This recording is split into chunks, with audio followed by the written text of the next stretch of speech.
Hello friends, कैसे हैं आप सब लोग। आई होप आप सब लोग बहुत अच्छे होंगे और अपनी तबीयत का बहुत ध्यान रख रहे होंगे, क्योंकि अभी आप लोगों को पता ही है कि वायरल चल रहा है। तो ये मौसम ही ऐसा हो रहा है कि आप लोगों को अपनी तबीयत का ध्यान रखना बहुत ज़रूरी है। इस मेन पर्पज़ क्या है, अभी सारी वैकेंसीज आने वाली हैं, कभी भी कोई भी नोटिफिकेशन आ सकता है, तो आप लोगों को अपनी तैयारी 100% रखनी होगी। इसी के लिए मैं आपके लिए लेके आई हूँ साइंस का लेवल 2 का बहुत ही अच्छा, पूरे अच्छे तरीके से सिलेबस कवर होगा अपना। बहुत ही अच्छा मौका है आप लोगों के पास एक अच्छी प्रॉपर तैयारी करने का। मैं सारी चीज़ें आपको बताऊंगी, इसका सिलेबस क्या है, आप किस तरीके से इसकी तैयारी कर सकते हो, सारी चीज़ें मैं आपको स्टेप लेयर बाय लेयर सारी चीज़ें क्लियर करके चलेंगे अपन। तो मैं हूँ, पहले मैं अपना इंट्रोडक्शन दे देती हूँ। मेरा नाम है पूनम और मैं आप सब लोगों के लिए लेके आई हूँ साइंस की क्लास, जो आपकी पूरी बेसिक से सारी क्लासेस होंगी, जो आप सारे लेयर बाय लेयर सारी चीज़ें वन बाय वन क्लियर करते चलेंगे। तो सबसे पहले अपन डिस्कशन करेंगे साइंस का जो सिलेबस है, कि आप लोगों के सिलेबस में है क्या क्या, कौन कौन सी चीज़ें अपन को पढ़नी है, कैसे अपन को तैयारी करनी है, छोटे छोटे टॉपिक्स हैं, किस तरीके से क्वेश्चन पुटअप होते हैं, किस तरीके की थ्योरीज रहती हैं, वो सारी चीज़ें अपन लेयर बाय लेयर लेके चलेंगे। तो सबसे पहले अपन डिस्कशन करते हैं कि सिलेबस में आप आखिर आपके है क्या। अब देखो, ये है कि अपन को क्यों करनी है तैयारी। देखो, हर कोई चाहता है कि उसकी गवर्नमेंट जॉब हो, हर कोई चाहता है कि उसकी लाइफ बहुत अच्छे से सेट हो, सब चाहते हैं ये। तो अपने भी तो यही ड्रीम रहता है ना कि अपन की भी एक गवर्नमेंट जॉब लगे, अपन भी बहुत अच्छे से अपनी लाइफ जिए, लाइफ स्टाइल अच्छी हो अपनी, अपने अपन भी अपने मम्मी पापा के सारे सपने पूरे करें, वो चीज़ें रहती हैं। तो अपन आज से स्टार्ट करेंगे। सबसे पहले सिलेबस से लेके चलेंगे अपन, फिर उसके बाद बताऊंगी कि मैं किस तरीके से आपको तैयारी करनी है, किस तरीके से आपको अपना एक स्टडी का रूटीन बनाना है, वो सारी चीज़ें लेके चलेंगे अपन। तो चलिए आज अपन अब स्टार्ट करते हैं कि साइंस में आपके सिलेबस में है क्या क्या। तो चलिए अपन स्टार्ट करते हैं ना सिलेबस। तो अपन डिस्कस करेंगे सबसे पहले कि विज्ञान यानी कि साइंस में आपके सिलेबस है क्या क्या। तो अपन डिस्कस करते हैं अपन इसके बारे में। सबसे पहले इसमें क्या क्या आएगा, आपके जो नॉर्मल जो छोटे छोटे टॉपिक्स होते हैं उनसे ही अच्छे क्वेश्चन बनते हैं। अपन जिन टॉपिक्स को ऐसे करके छोड़ देते हैं ना कि ये तो छोटा सा टॉपिक है, नॉर्मल सा टॉपिक है, इससे कुछ नहीं आने वाला, और अपन जब क्वेश्चन पेपर देख के आते हैं और उसके बाद देखते हैं कि अरे यार इससे ही आ गया क्वेश्चन, ये तो काश मैं एक ये टॉपिक और पढ़ लेता। लेकिन अपने यहाँ पे सारे टॉपिक बेसिक से होंगे, आपको कोई भी टॉपिक नहीं छोड़ेंगे, अपन सारे टॉपिक एक एक करके लेके चलेंगे, हर टॉपिक के साथ आपकी प्रैक्टिस रहेगी, सारे क्वेश्चन आपके होंगे। तो आज अपन मैं बताती हूँ आपको सारा इसका, ठीक है। तो सबसे पहले देखो आपके इसमें क्या है। सबसे पहला स्टेप है आपका जो अपना विज्ञान साइंस, जो अपना एनवायरनमेंट है, इसमें जो दो चीज़ें पाई जाती हैं, सजीव और निर्जीव। आपको इतना तो पता होगा सजीव और निर्जीव होता क्या है। तो अपन को क्या, आप लोगों को सारी चीज़ें पता है, बस आपको अपना दिमाग मांझना है थोड़ा सा। सारी चीज़ें आती है आप लोगों को, बस आपको बताना है कि इस चीज़ को आपको कैसे पढ़ना है, इस चीज़ की आपको तैयारी किस तरीके से करनी है। तो सबसे पहले आपको क्या करना है, आप सजीव और निर्जीव बहुत अच्छे से जानते हो, मुझे क्या करना है, सिर्फ आपको ये बताना है कि ये आपके एग्जाम में आएगा, ये आपको इस तरीके से पढ़ना है, बस और कुछ नहीं करना मुझे। तो उसके बाद देखो सजीव और निर्जीव का परिचय, इंट्रोडक्शन ऑफ लिविंग और नॉन लिविंग, ठीक है। उसके बाद इन दोनों में अंतर क्या होता है। अब देखो नॉर्मल सी बात है, सजीव और निर्जीव में क्या अंतर होगा, आपको पता है इस चीज का। तो सजीव और निर्जीव में क्या अंतर होगा, सजीव क्या होता है, लिविंग, और निर्जीव चेयर है, कैमरा हो गया, बोर्ड हो गया। आपको एक बात बताओ, आपको इसमें क्या दिख रहा है, लिविंग चीज क्या दिख रही है और नॉन लिविंग चीज क्या दिख रही है। अब लिविंग तो ऑब्वियस सी बात है ना, मैं आप लोगों से बात कर रही हूँ, कम्युनिकेट कर रही हूँ, तो आप लोगों को मैं ही लिविंग दिख रही होंगी। उसके बाद देखो जो नॉन लिविंग थिंग्स है वो आपको क्या दिख रही है, बोर्ड हो गया, मैंने माइक लगा रखा है, मेरे सामने कैमरा लगा हुआ है, ये क्या है, नॉन लिविंग है। अब इतना सा तो आपको पता ही होगा ना, मुझे क्या करना है, सिर्फ आपको इंट्रोड्यूस करना है इन चीज़ों से, और इनके बारे में जो डिफरेंस है वो बताना है, बाकी इनके लक्षण क्या होते हैं। अब मैं आपसे बात कर रही हूँ तो मैं एक सजीव हूँ, तो मेरे लक्षण क्या हो गए, मैं चल सकती हूँ, बात कर सकती हूँ, मूवमेंट कर सकती हूँ, ये सारी चीज़ें क्या है, सजीव में आती हैं। उसके बाद निर्जीव, अब ये बोर्ड है, अपने आप तो यहाँ से चल के जाएगा नहीं, मुझे क्या है, इसको एक जगह से दूसरी जगह इसको लेके जाना पड़ेगा, तभी ये जाएगा, ऐसे तो नहीं जाएगा ना ये। तो ये हो गया इसमें और मेरे में डिफरेंस, मैं खुद से जा सकती हूँ चल के, बोर्ड नहीं जा सकता, ये हो गया इनमें डिफरेंस। तो ये देखो इतनी नॉर्मल नॉर्मल सी चीज़ें पढ़नी है अपन को, ठीक है। उसके बाद देखो सूक्ष्म जीव, माइक्रो ऑर्गेनिजम्स। माइक्रो ऑर्गेनिजम्स क्या होते हैं, जिनको अपन देख नहीं सकते, उनको देखने के लिए अपन को किस चीज़ की ज़रूरत पड़ती है, माइक्रोस्कोपी की ज़रूरत पड़ती है, ठीक है। इसमें देखो क्या आ गया, वायरस आ गया, ठीक है। आई होप आप लोगों को दिख रहा होगा ना, ये दिक्कत तो नहीं आ रही कोई देखने में, अभी दिख रहा होगा ना, ठीक है। अभी देखो सबसे पहले क्या आ गया इसमें, जीवाणु आ गया, ठीक है, बैक्टीरिया आ गया, जिनको अपन अपनी आंखों से नहीं देख सकते, अपन को इनको देखने के लिए माइक्रोस्कोपी की जरूरत पड़ती है, ठीक है। उसके बाद आ गया वायरस आ गया, बैक्टीरिया आ गया और कवक आ गया, यानी कि फंजाई आ गया। उसके बाद अपन को देखना है कि अब वायरस है, कोविड आया था, अपने लिए लाभकारी था या हानिकारक था, तो वही देखना है।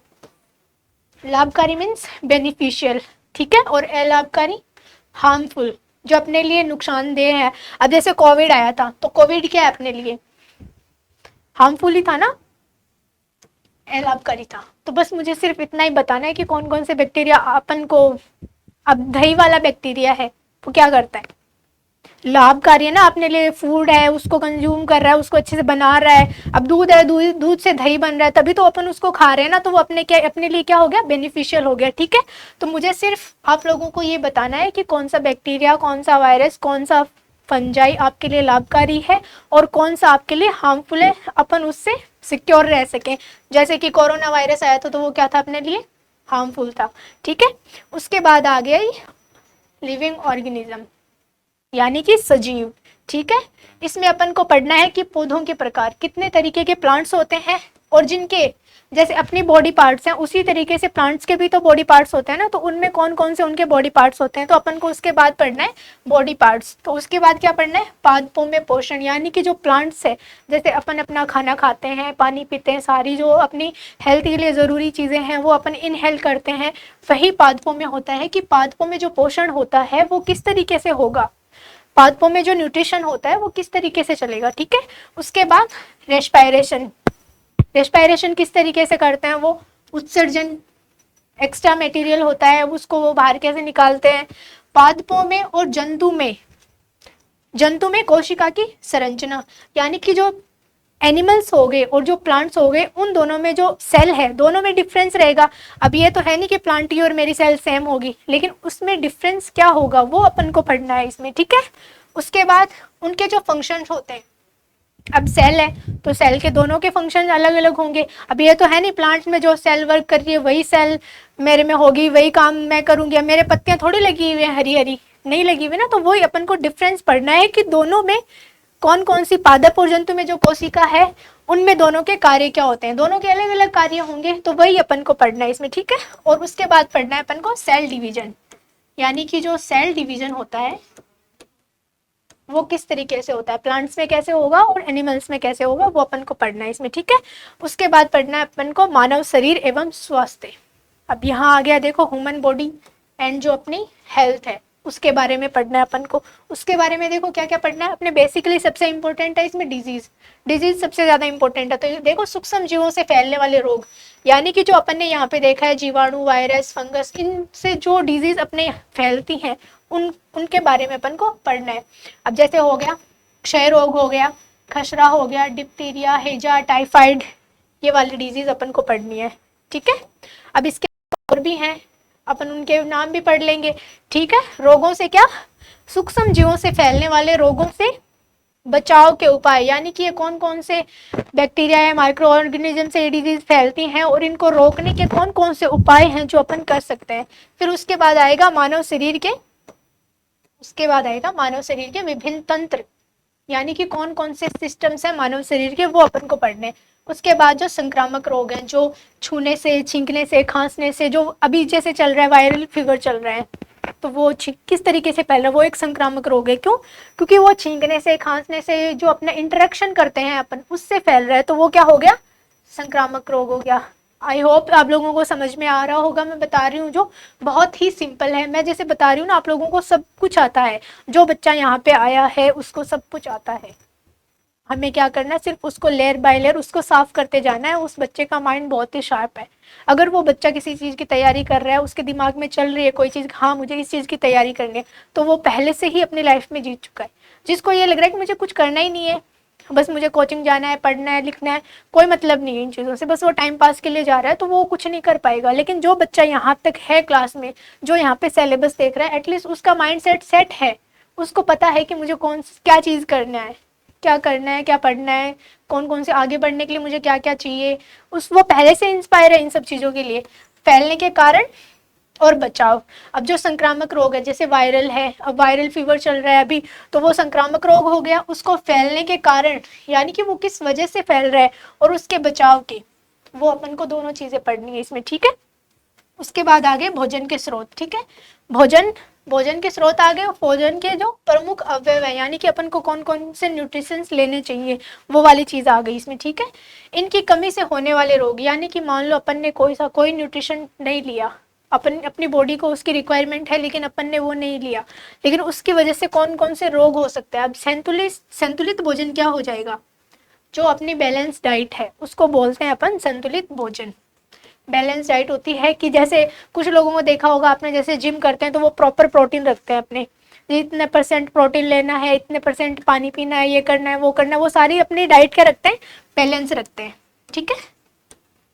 क्या रखते हैं, बैलेंस रखते हैं।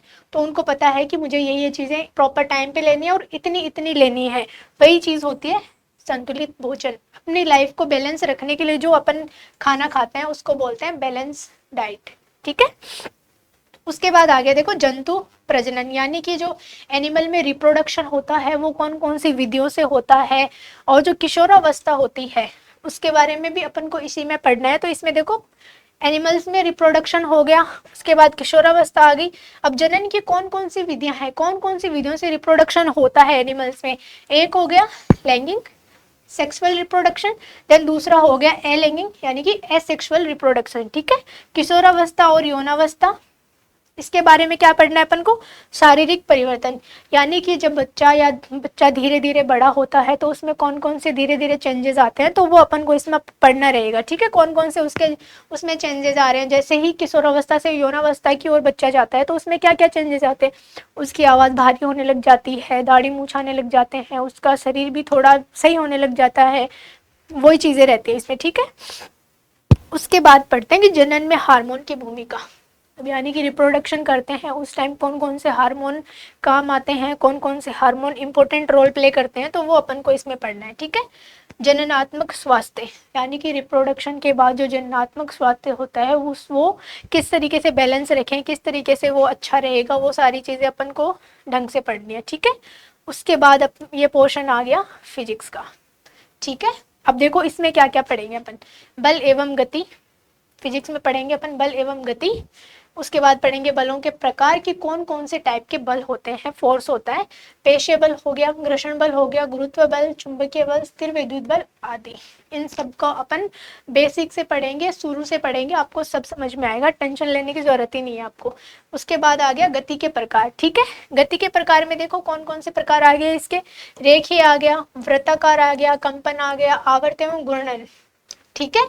मोस्टली तो साइंस इतनी इजी होती है कि आपको मोस्टली तो आप शब्द सुनते ही, यानी कि साइंस का कोई वर्ड सुनते ही आप 90% तो अंदाजा लगा सकते हो कि हाँ इसमें अपन को यही पढ़ना है। आपको आगे जाने की जरूरत नहीं है, आपको तो फिर डीप स्टडी करते हो आप उसके बारे में, तो फिर मोस्टली तो आप शब्द सुनते ही ये बता दो कि हाँ इसमें आएगा यही, उसके बाद चाहिए ही क्या, कुछ नहीं चाहिए, उसको बस अच्छे से पढ़ना है, उसके क्वेश्चन लगाने हैं, प्रैक्टिस करनी है, आपका हो गया, ठीक है। उसके बाद क्या आएगा, उसके बाद आएगा दाब, वायुमंडलीय दाब, उत्प्लवन बल, कार्य, ऊर्जा, ऊर्जा के परंपरागत तथा वैकल्पिक स्रोत और ऊर्जा संरक्षण, यानी कि जो एनर्जी है उसके कौन कौन से स्रोत हैं, बल हैं, वैकल्पिक स्रोत हैं, ऊर्जा का संरक्षण कैसे किया जा सकता है, वो वाली चीज में इसमें आ जाएंगे, ठीक है। उसके बाद पढ़ेंगे अपन ताप एवं उष्मा, हीट, ठीक है। ताप एवं उष्मा का अभिप्राय, ताप और उष्मा क्या होते हैं, क्या इनका मीन होता है, क्या इनका मतलब होता है, वो अपन को पढ़ना है। उसके बाद अपन को पढ़ना है ताप मापी, यानी अपन इनको कैसे माप सकते हैं, इनके मापदंड क्या होते हैं वो पढ़ना है। उष्मा का संचरण, उस किस तरीके से होता है वो अपन को इसमें आगे देखना है, ठीक है। उसके बाद पढ़ना है अपन को प्रकाश एवं ध्वनि, यानी कि लाइट और जो साउंड है उसके बारे में पढ़ना है कि इनके स्रोत कौन कौन से हैं, प्रकाश के स्रोत कौन कौन से होते हैं, प्रकाश का परावर्तन पढ़ना है। उसके बाद अपन को गोलीय दर्पण देखना है, ठीक है। उसके बाद देखो दर्पण में भी ये टाइप्स है इसके, ठीक है।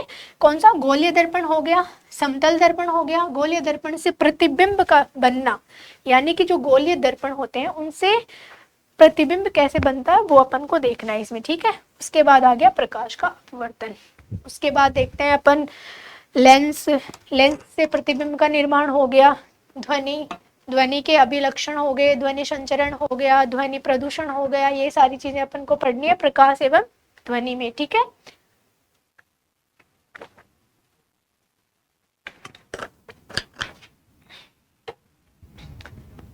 उसके बाद देखना है अपन को विद्युत एवं चुंबकत्व, यानी कि विद्युत और चुंबकत्व में अपन को क्या क्या देखना है। विद्युत धारा हो गया, विद्युत धारा किस तरीके से प्रवाह करती है, विद्युत धारा का क्या परिपथ होता है, विद्युत धारा के उष्मीय, चुंबकीय, रासायनिक प्रभाव, यानी कि विद्युत धारा के कौन कौन से इफेक्ट होते हैं वो अपन को देखना है। देन उसके बाद हो गया चुंबक एवं चुंबकत्व, ठीक है। चुंबक के कौन कौन से, ये सारे जितने भी टाइप होते हैं, कौन कौन से तरीके की ये मैग्नेट्स होती हैं, वो सारी चीजें अपन को देखनी है। देन उसके बाद देखना है अपन को विज्ञान एवं प्रौद्योगिकी। इसमें क्या होगा, देखो जो भी टेक्नोलॉजी आएगी ना वो सारी इसी में ही आएगी। अब देखो धीरे धीरे अपन ने कितना ग्रो किया है हर चीज में। जैव प्रौद्योगिकी मतलब कितना, क्या मतलब होता है इसका, वो यहाँ पे समझ में आएगा कि जो, अब ये देखो ये अपने लिए बेनिफिशियल भी है, अपने लिए हार्मफुल भी है। अब जैसे प्लास्टिक है, तो प्लास्टिक का अपन बहुत ज्यादा यूज करते हैं, अभी तो शायद मोस्टली बैन हो गया लेकिन फिर भी चलता है ये तो। अब देखो इसमें क्या रहेगा कि दैनिक जीवन में विज्ञान का महत्व है, यानी जो अपनी जो डेली लाइफ में विज्ञान है, साइंस है, डेली लाइफ में अपने अपन ने जो भी नई टेक्नोलॉजी है उसको यूज कर रहे हैं वो क्या है, विज्ञान है। कोई भी चीज अपन डेली देखो नई नई खोजें होती हैं, डेली नई चीज का निर्माण होता है, तो वो किसकी वजह से हो रहा है, साइंस की वजह से ही हो रहा है, ठीक है।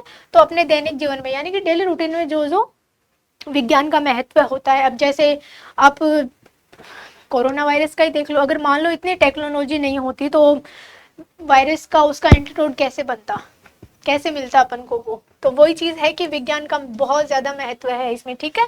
संश्लेषित रेशे तथा प्लास्टिक, इसमें यह हो गया कि संश्लेषित रेशों के गुणधर्म एवं प्रकार, प्लास्टिक एवं इसके गुणधर्म, प्लास्टिक एवं पर्यावरण, डिटर्जेंट। अब बहुत सारी चीजें ये हैं कि विज्ञान ने इतनी अच्छी करी है, लेकिन अब देखो उनके अपन सबके तो हर चीज के दो पहलू होते हैं। किसी चीज का अगर नुकसान है तो उसका फायदा भी है, और फायदा है तो उसका नुकसान भी है। तो अपन विज्ञान ने जितनी भी खोज करी है हर चीज का फायदा भी है और नुकसान भी है। अब आप लोगों को पता है कि प्लास्टिक से एनवायरनमेंट में कितना नुकसान होता है, लेकिन वो जरूरी भी है, लेकिन उसकी जगह रिप्लेस कर दी गई है कागज से। लेकिन अब देखो कागज भी अपन यूज कर रहे हैं, तो कागज भी पेड़ पौधों से बनता है, तो अपन उनका हार्मफुल, उनका नुकसान हो रहा है अपन को, वही चीज है। प्लास्टिक, पर्यावरण, डिटर्जेंट, डिटर्जेंट भी कितना हार्मफुल प्रोडक्ट है, लेकिन अपने लिए काम का है तो अपन तो यूज करेंगे ही उसको। डिटर्जेंट हो गया, सीमेंट हो गई, ईटीसी। चिकित्सा के क्षेत्र में विज्ञान एवं प्रौद्योगिकी, एक्सरे किरण हो गई, सीटी स्कैन हो गया, शल्य चिकित्सा हो गई, अल्ट्रासाउंड हो गया, लेजर किरणें होगी। बहुत सारे ऐसे हैं जिनके नुकसान भी हैं, जैसे अभी तो बैन हो गया अल्ट्रासाउंड था। अल्ट्रासाउंड से गर्भ में ही बेटी है बेटा है उसकी खोज होता है, वो पता लग जाता था उस चीज का, तो उसका कितना नुकसान भी था। लेकिन अभी तो बैन होगी, लेकिन फिर भी होती है, मोस्टली जगह पे ये बैन है लेकिन फिर भी ये चीजें चलती हैं, ठीक है। लेजर किरणें होगी, दूर संचार के क्षेत्र में फैक्स मशीन हो गई, ठीक है। कंप्यूटर हो गया जो विज्ञान का सबसे बेनिफिशियल है। आज ये कंप्यूटर है तभी ये सारी इतनी टेक्नोलॉजी चल रही है, आप क्लास देख रहे हो या हम क्लास रिकॉर्ड कर रहे हैं, सारी आपके पास पहुंच रही है इतनी चीजें। इंटरनेट हो गया, अब इंटरनेट से ही अपन कम्युनिकेट कर रहे हैं, अब ये क्लास जा रही है आपके पास तो इंटरनेट की वजह से ही जा रही है, ठीक है। ईमेल तथा वेबसाइट की सामान्य जानकारी हो गई, तो ये बहुत ज्यादा बेनिफिशियल है अपने लिए। उसके बाद आ गया सौर मंडल। अब देखो सौर मंडल में अपन क्या देखेंगे, चंद्रमा, तारे। उसके बाद देखो सौर परिवार, सूर्य एवं ग्रह, धूमकेतु, तारामंडल, ठीक है, ये वाली चीज हो गई। उसके बाद देखो पदार्थ की संरचना।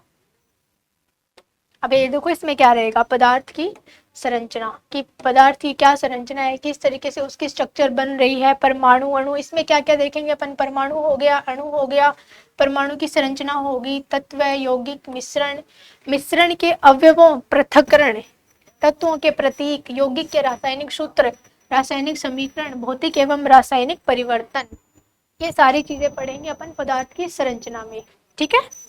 उसके बाद देखो, उसके बाद ये रहेगा रासायनिक पदार्थ। अब देखो रासायनिक पदार्थ में क्या रहेगा, ऑक्साइड्स रहेंगे, हरित गृह प्रभाव, ग्रीन हाउस इफेक्ट रहेगा, वो किस में रहेगा, रासायनिक पदार्थ में रहेगा, ठीक है।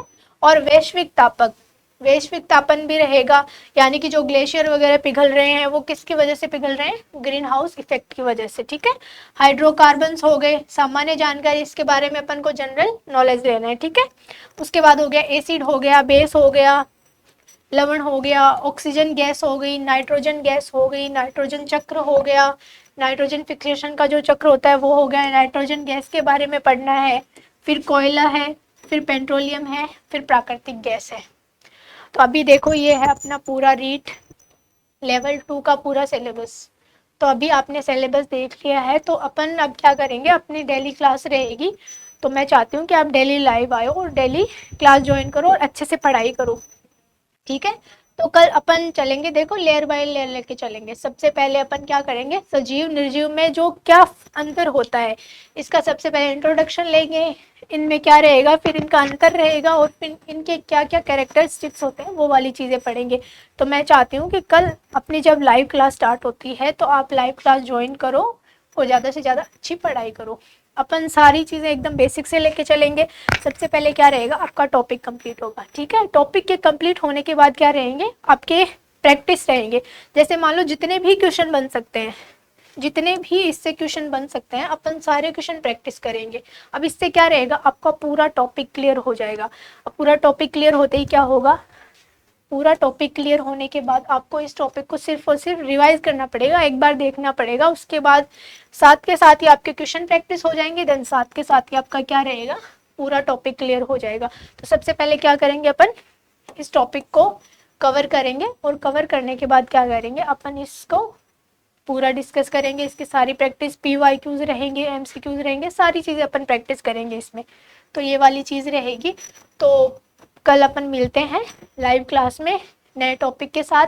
बहुत डिमांड थी कि मैथ्स की क्लास तो चल रही है, लेकिन हम चाहते हैं कि लेवल 2 के लिए साइंस की क्लासेस भी लगें अपनी। तो अपनी साइंस की क्लासेस कल से रेगुलर स्टार्ट हो जाएंगी। तो मैं चाहती हूँ कि कल आप ज़्यादा से ज़्यादा लोग, ज़्यादा से ज़्यादा स्टूडेंट्स इस चीज़ का फ़ायदा उठाएं और अच्छे से तैयारी करें, ठीक है।